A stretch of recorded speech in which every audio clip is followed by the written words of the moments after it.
বিসমিল্লাহির রহমানির রহিম।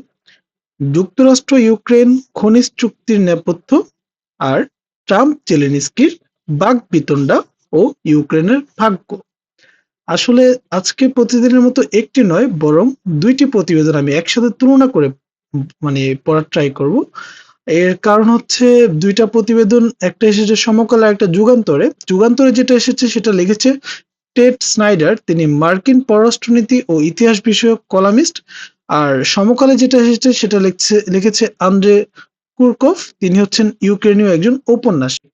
দুইটা প্রতিবেদনে কিছু ভিন্নতা আছে। প্রথম প্রতিবেদনে আমরা আমরা আগে যেটা বলি যে আমরা জানি যে ট্রাম্পের সাথে জেলেনস্কির কিছুদিন আগে একটা বৈঠক ছিল এবং সেই বৈঠকে একটা বাকবিতণ্ডার অবস্থা দেখা গিয়েছিল। এরকম মিটিং খুব কমই দেখা যায় সচরাচর আন্তর্জাতিক প্রেক্ষাপটে।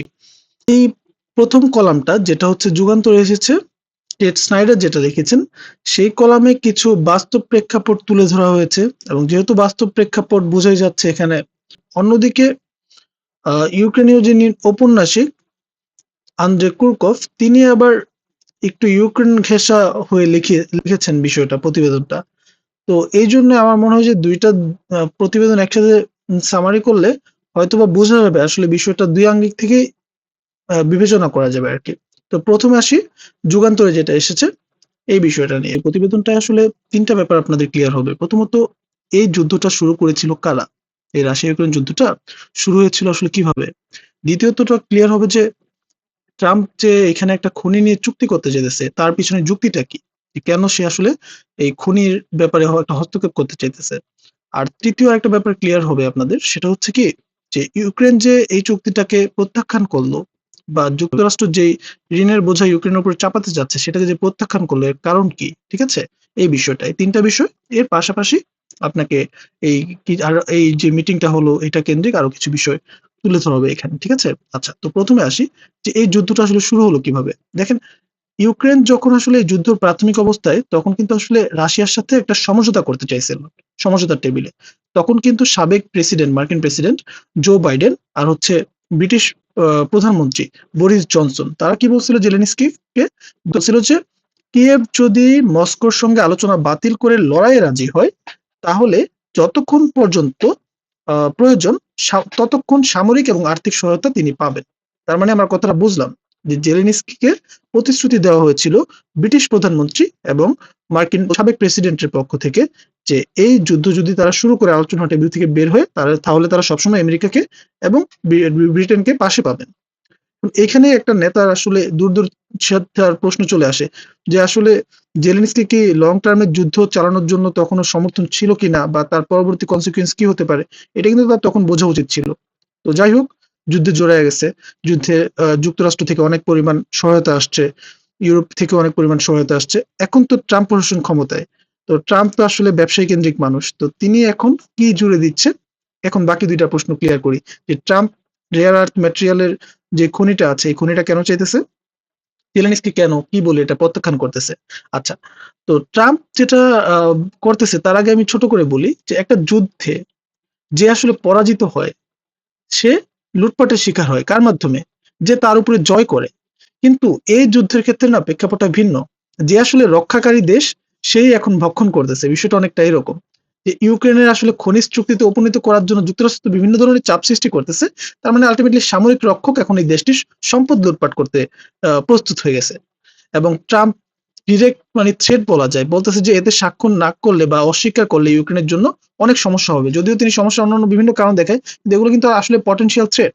যেমন এখানে আরো কিছু কথা বলতেছে যে যখন এটা স্বাক্ষর না করে তখন আসলে ট্রাম্প এটাকে একটু সামান্য একটু পরিবর্তন এনে সেখানে বলে যে কম কথা বলো, পরিস্থিতি ভালোভাবে বিবেচনা করো এবং ওই চুক্তিতে স্বাক্ষর করো। দ্বিপাক্ষিক যে কোনো বিষয়ে যে এরকম কথাবার্তা, এগুলো কিন্তু আলটিমেটলি একটা থ্রেট, তাই না? আচ্ছা, এবার আসি যে যুক্তরাষ্ট্রের যেই ব্যাপারটা, এই খনির বিষয়টা আসলে কি? খনির বিষয়টা হচ্ছে ইউক্রেনে একটা খনি আছে, একটা না ইউক্রেনে অসংখ্য অনেক খনি আছে। তো খনিগুলোতে রেয়ার আর্থ ম্যাটেরিয়াল থাকে যেগুলো প্রচন্ড পরিমাণে দামি, মূল্যবান। এবং এই মূল্যবান খনিতে ট্রাম্প কি চাইতেছে বা যুক্তরাষ্ট্র কি চাইতেছে? যুক্তরাষ্ট্র জেলেনস্কির কাছে ইউক্রেন বিজয় পরিকল্পনা উপস্থাপন করেন এবং তিনি একটি নতুন ধারণা দেন। সেটা হচ্ছে কি, ইউক্রেনের যে আর্থিক সংকট এটা কাটিয়ে ওঠাতে যুক্তরাষ্ট্র এবং ইইউর দেশটির গুরুত্বপূর্ণ প্রাকৃতিক সম্পদ সুরক্ষায় যৌথভাবে কাজ করবে। স্থায়ী ও বৃদ্ধি পাওয়া সামরিক সাহায্যের বিনিময়ে ইউক্রেন প্রাকৃতিক সম্পদের যুগ্ম বিনিয়োগ ও ব্যবহারের অনুমতি দিবে ওয়াশিংটনকে। এখন দেখেন, মানে এখানে কয়েকটা বিষয় বলতেছে যে একটা হচ্ছে ইউক্রেনের অর্থনৈতিক সংকট যাতে কাটিয়ে উঠতে পারে এই জন্য যুক্তরাষ্ট্র হেল্প করবে এই খনিতে উত্তোলন করার মাধ্যমে আর কি, খনি থেকে রেয়ার আর্থ ম্যাটেরিয়াল উত্তোলন করার মাধ্যমে। আর অন্যদিকে এই যে সামরিক সাহায্য যে বিনিময়ে, সেই বিনিময়ে সে ইউক্রেন থেকে এটা প্রত্যাশা করতেছে। এখন দেখেন, এটা হচ্ছে ট্রাম্পের পক্ষ থেকে যুক্তি। আরেকটা যুক্তি ট্রাম্প দেখাইতেছে, সেটা হচ্ছে কি যে যতক্ষণ না পর্যন্ত $500 বিলিয়ন পরিমাণ অর্থ ফেরত দেওয়া হয়। এই অর্থটা কিসের? এই অর্থটা আসলে এই যুদ্ধের সময় যুক্তরাষ্ট্রের পক্ষ থেকে ইউক্রেনকে দেওয়া হয়েছিল বিভিন্ন সামরিক সহায়তা বা বিভিন্ন মাধ্যমে আরকি। তো এই টাকাটা যে পর্যন্ত না ফেরত না দেওয়া হবে, বা এই ডলার যে পর্যন্ত না ফেরত দেওয়া হবে, সেই পর্যন্ত এই খনিজ সম্পদ বা বিরল মাটির সম্পদের অর্ধেক মালিকানা হচ্ছে যুক্তরাষ্ট্রকে দিতে হবে। ঠিক আছে? বিষয়টা হচ্ছে এরকম অনেকটা। তো এটা নিয়ে আসলে ইউক্রেন তো বিশাল একটা ঝামেলার মধ্যেই পড়তেছে এক হিসেবে। কেননা দেখা যাচ্ছে যে এই যে সামরিক সহায়তা, এই সহায়তা দেওয়ার যে কৌশলটি সূক্ষ্ম হলেও এটা দেশের ভবিষ্যতের জন্য কিন্তু ঝুঁকিপূর্ণ। এই প্রাকৃতিক সম্পদের বিনিময়ে যে সামরিক সহায়তার ব্যাপারটা। এটা কেন? এটা তো একটা আল্টিমেটলি এই দেশটাকে একটা উপনিবেশে পরিণত করবে কয়েকদিন পরে। তো যেটা দেখা যাচ্ছে যে জেলেনস্কি এখন একটা একটা ফাঁদে পড়ে যাচ্ছে। বিষয়টা হচ্ছে এরকম। আচ্ছা। তো আ যুক্তরাষ্ট্রের প্রেসিডেন্ট ডোনাল্ড ট্রাম্প কেন হচ্ছে এই টাকাটা চাচ্ছে বা কেন এই খনিতে চাইতেছে সেটা তো বোঝা গেল। যে তারা এই যুদ্ধে ব্যয় করছে সেইজন্য। এবার আসি, জেলেনস্কি যে এটা প্রত্যাখ্যান করলো বা কেন এটা প্রত্যাখ্যান করলো? জেলেনস্কি প্রত্যাখ্যান করছে, সে আবার এটা কারণ দেখাইছে। কারণটা কি? কারণ হচ্ছে যে এসব সম্পদ যে সাহায্যগুলো, এই সাহায্যগুলো যুক্তরাষ্ট্র অনুদান হিসেবে দিয়েছিল। এই সাহায্যগুলো যুক্তরাষ্ট্র ইউক্রেনকে অনুদান হিসেবে দিয়েছিল। তো যেই ব্যাপারটা অনুদান, সেটা তো আর ঋণ না। ঋণ হিসেবে দেয়নি। তো ঋণ যেহেতু দেয়নি, অনুদান তো আর কখনো পরিশোধ করতে হয় না। কাজেই এই অনুদানকে ঋণ হিসেবে উল্লেখ করা উচিত নয়। কে পছন্দ করুক আর না করুক, তার সঙ্গে সাবেক মার্কিন প্রেসিডেন্ট জো বাইডেনের চুক্তি হয়েছিল এবং তৎকালীন মার্কিন কংগ্রেসও মানে এর সঙ্গে চুক্তি হয়েছিল। তো সেই ব্যাপারে কিন্তু এই ব্যাপারগুলো কি থাকে? এটা ছিল অনুদান হিসেবে। এটা কিন্তু আসলে ঋণ হিসেবে ছিল না। এটা হচ্ছে জেলেনস্কির কথা। এখন জেলেনস্কির এই ধরনের প্রত্যাখ্যান এবং এই ধরনের কথাবার্তায় তো ট্রাম্প প্রশাসন বিরক্ত হবেই, এবং তিনি 24 ফেব্রুয়ারি আসলে বিরক্তি একটা প্রকাশ করেন। তার আগে তিনি জেলেনস্কিকে বলছিলেন যে বিষাক্ত ডিক্টেটর বলেছিলেন। তো এই ব্যাপারটা কিন্তু আসলে এই যে এই ব্যাপারগুলো কি ট্রাম্পকে অনেক বেশি রাগিয়ে তোলার একটা ফল আরকি। যে জেলেনস্কি কেন এটা প্রত্যাখ্যান করলো। তিনি এটাও বলেছেন যে আমি এই মানুষটিকে, মানে জেলেনস্কিকে উল্লেখ করে উদ্দেশ্য করে, এই মানুষটিকে আমি বছরের পর বছর ধরে দেখছি। যখন তার শহরগুলো ধ্বংস হচ্ছে, তার মানুষগুলো মারা যাচ্ছে, সৈন্যরা নিধন হচ্ছে, আমি বছরের পর বছর দেখেছি। এবং আমি তাকে কার্ড ছাড়া আলোচনা করতে দেখেছি। এই কার্ড ছাড়া আলোচনা কি? যে তোমার কোনো পাওয়ার নাই, তুমি কেন আলোচনা করতে আসতেছো? ব্যাপারটা অনেকটা এরকম, ঠিক আছে? তিনি জুয়া খেলছেন কিন্তু তার কাছে কোনো কার্ড নেই। তার মানে অনেকটা হারা মানে হেরে গেছেন এরকম, বা হেরে যাবেন এরকম রেস দৌড়ানোর মতো বিষয়টা, ঠিক আছে? ট্রাম্পের বক্তব্য হচ্ছে জেলেনস্কি যুক্তরাষ্ট্রকে $350 বিলিয়ন খরচ করাতে রাজি করিয়েছেন একটি অজেয় যুদ্ধের জন্য, এবং এই টাকাটা আদায় করতেই তিনি চায় আরকি। যদিও সেটাকে 500 বিলিয়ন বলা হচ্ছে আরকি। তো এখন বাস্তবে আসলে ইউক্রেনের সম্পত্তি কিরকম আছে? এই নিয়ে কিছু বিশেষজ্ঞ বলছে যে ইউক্রেনের যেই মনে করেন যে খনিটা আছে, এটা আসলে এখনো আপডেটেড হয় নাই। তো ইউক্রেনের ভূতাত্ত্বিক জরিপের মাধ্যমে আপডেট করে আসলে কতটুক সম্পদ আছে সেটা অ্যাসেস করা দরকার। তো তারা একটা ব্যাপার উল্লেখ করতেছে যে এই খনির প্রায় অর্ধেক অঞ্চলই এখন রাশিয়ার নিয়ন্ত্রণাধীন। তো এটাও কিন্তু কি একটা ভাবার বিষয় আরকি। ঠিক আছে? তো যাই হোক, যেটা বলেছিলাম যে এই চুক্তি যখন ইউক্রেনের প্রেসিডেন্ট জেলেনস্কি মানল না, তখন আসলে ডোনাল্ড ট্রাম্প এটাকে একটু সামান্য সংশোধনের কথা বলল, এবং সংশোধনী করেই তিনি এখানে স্বাক্ষর করার জন্য ছেড় দিয়েছিলেন।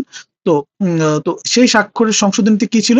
সেই সংশোধনীতে কিন্তু আল্টিমেটলি খনিজের সম্পদের কথা বলা ছিল, অন্যান্য সকল বিষয় বলা ছিল। শুধু সেখানে বলা ছিল নাকি ওই $500 বিলিয়ন খরচের ব্যাপারটা বা দাবির ব্যাপারটা ওইটা প্রত্যাহার করা হয়েছিল। তো এই দিক থেকে ইউক্রেনের একটা সফলতা দেখা যায়। কিন্তু আল্টিমেটলি যেই পরিস্থিতির দিকে যাচ্ছে সেই পরিস্থিতি কিন্তু কি যুক্তরাষ্ট্রের লুটের শিকার হতে যাচ্ছে ইউক্রেনের জনগণ। তো এটাও ছিল বিষয়। এবার আসি যে এই নিয়ে ট্রাম্প জেলেনস্কির যে বাকবিতণ্ডা এবং ইউক্রেনের ভাগ্য, এই নিয়ে আসলে ইউক্রেনের ঔপন্যাসিক কি বলেছেন? আন্দ্রে কুরকো। আসলে তিনি বলতেছেন যে তিনি এখানে ২ টা জিনিস দেখাইছেন। একটা হচ্ছে যে রাশিয়ার সরি, আপনার ইউক্রেনের প্রেসিডেন্ট জেলেনস্কিকে তিনি একজন হিরো হিসেবে দেখাচ্ছেন। অ্যান্ড ট্রাম্পের এই বিষয়টা আসলে উনাকে একটু সমালোচনা করেছেন, কড়া সমালোচনা করেছেন। তো যাই হোক, এই যে শান্তি চুক্তির কথা বলতেছে বা যেই ব্যাপারগুলো না বলতেছে রাশিয়ার সঙ্গে, হ্যাঁ? এগুলো আসলে লং টার্ম এর কোনো সমাধান আনতে পারে না। কেননা এক্ষেত্রে যেকোনো একটা সমস্যার সমাধানে তো আপনার উভয় পক্ষকে রাজি করায় সেইভাবে আসতে হবে, তাই না? যেই মধ্যস্থতাকারী হিসেবে ট্রাম্প নিজেকে উপস্থাপন করতেছে, কাজের কাজ তো সেরকম হচ্ছে না। তো এই ব্যাপারগুলো নিয়ে কিন্তু আসলে তিনি এখানে সমালোচনাটা করেছেন। দেখা গেছে যে এই মিটিংটায় যে জেলেনস্কিকে দেখা যাচ্ছিল খুব গম্ভীর, খুব রাগান্বিত এবং খুব বেপরোয়া। কেননা তিনি একজন উপযুক্ত নেতাকে তার জাতির জন্মগত অধিকার নিয়ে দর কষাকষি করতে হইতেছে।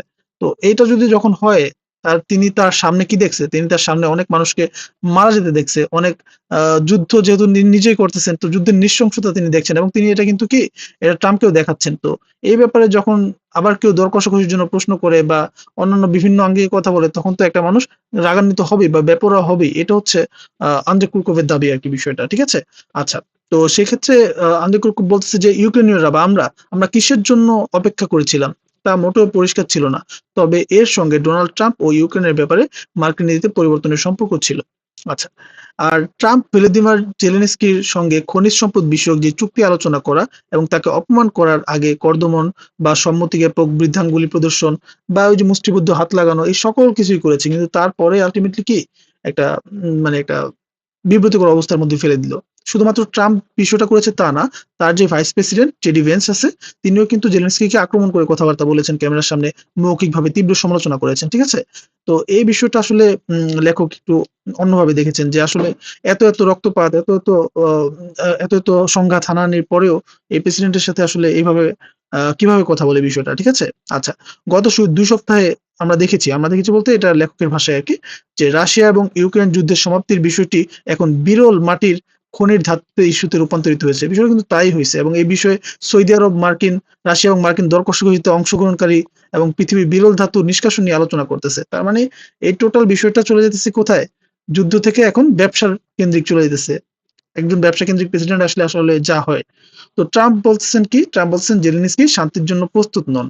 আসলে চুক্তি করতেছে ব্যবসার জন্য, যুদ্ধ থামানোর জন্য না। অন্যদিকে চাপ সৃষ্টি করতেছে যে কি? জেলেনস্কি শান্তির জন্য প্রস্তুত নন। তো যাই হোক, তবে যেকোনো মূল্যে ইউক্রেনের কাছে যুদ্ধ ছাড়া বিকল্প নেই।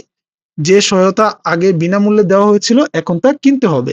টাকা না থাকলে সম্পদ দিয়ে কিনতে হবে। রাশিয়ার আগ্রাসনের ৩ বছর পর ইউক্রেনে মার্কিন ভূরাজনৈতিক স্বার্থের আর্থিক স্বার্থ দ্বারা প্রতিস্থাপিত হচ্ছে। এখন এই যে প্রতিস্থাপিত হচ্ছে, এটা আসলে কি হইতেছে? এই প্রতিস্থাপনের যে মূল পরিকল্পনাকারী তিনি হচ্ছেন কি? ব্যবসায়ী ডোনাল্ড ট্রাম্প। তো এই ব্যাপারটা কিন্তু কি করবে? এই ব্যাপারটা আল্টিমেটলি আ ইউক্রেনকে যুক্তরাষ্ট্রের একটা উপনিবেশে পরিণত করতে পারে যদি এটা আসলেই বাস্তবায়ন হয় বা বাস্তবায়ন করে। আর ইউক্রেনের কাছে কিন্তু এখন তো সেরকম উপায়টাও নাই যে আসলে কোন দিকে যাবে, কি করবে। ঠিক আছে? এখন অনেকটা পায়ের নিচের মাটি সরে যাওয়ার মতো অবস্থা। ঠিক আছে? এই হচ্ছে অবস্থা আরকি।